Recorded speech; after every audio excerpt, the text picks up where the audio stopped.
Belarus held a constitutional referendum on Sunday over whether it should host nuclear weapons in the country. President Alexander Lukashenko had already given Russia permission, of course, to launch attacks on Ukraine from its territory. The poll also allowed the president to strengthen his grip on power and extend his rule. Of course, he's governed the country since 1994. Well, let's hear the thoughts now of Belarusian opposition leader Sviatlana Tsikhanouskaya, who went into exile after contesting that disputed presidential election 2 years ago. Well, thanks for taking time to speak to us here on the programme. There were some 800 people arrested who demonstrated calling against the war and Belarus's participation in the conflict in Ukraine. What's your reaction to the results? First of all, I'm sorry, but I have to say that Lukashenko is not the president of our country. He lost his legitimacy after fraudulent election in 2020, so I call you not to call him president.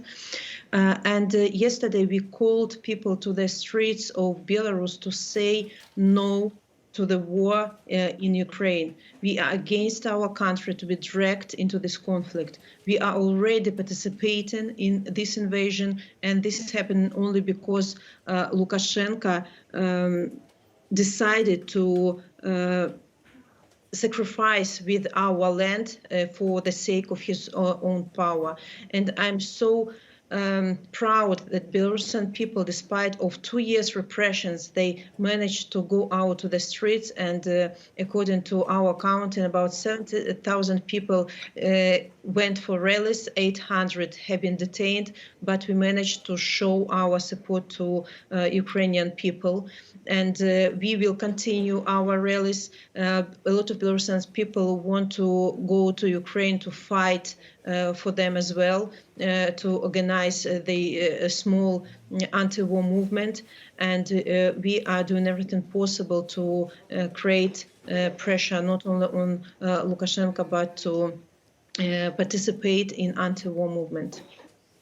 I can understand you don't recognize him as the legitimate leader of Belarus, but this poll now gives him immunity from prosecution as well as making him a permanent member of the upper house. So, he's pretty much protected for the rest of his life. What does this mean for the opposition movement? He is very weak at the moment. He's very fragile, and he understands this. And as for this constitution, that new constitution is very weak. It's only strengthened his own power. People were given the choice to choose between previous Lukashenko and new Lukashenko, but people didn't want referendum. People wanted new elections.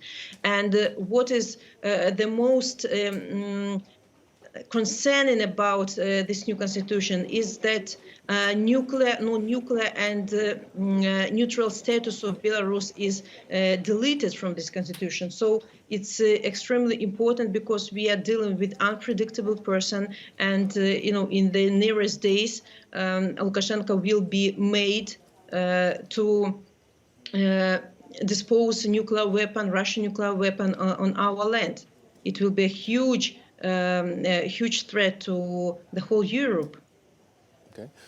I'm sure you perhaps would have seen that Belarusian military commander who's taken to Twitter over the weekend imploring his countrymen as well in the services to not take part in any military action. But as Lukashenko is now closely linked, perhaps more than ever before, with Vladimir Putin, how do you see this playing out? Yes, actually now we're asking our Belarusian officers who seems to be on the side of the regime because of fear to take this responsibility and not to fulfill criminal orders of Lukashenko, because he will not doubt about sending our soldiers to fight against Ukrainians, but our soldiers don't want to do this.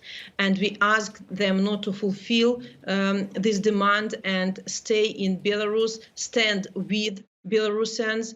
And it's so, now we see that Lukashenko became a vassal of Russian Federation, and he's playing this humiliation role. The whole world sees that Lukashenko can't make any decisions by himself without consulting with his older brother, as he himself says.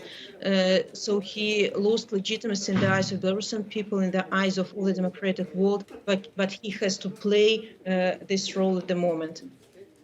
We're seeing the effect of the EU and worldwide sanctions on Russia, the ruble crashing only this morning. You've long called for greater sanctions against the Belarusian regime. Are you still in favour of those, despite the harm that they perhaps could cause on the Belarusian people?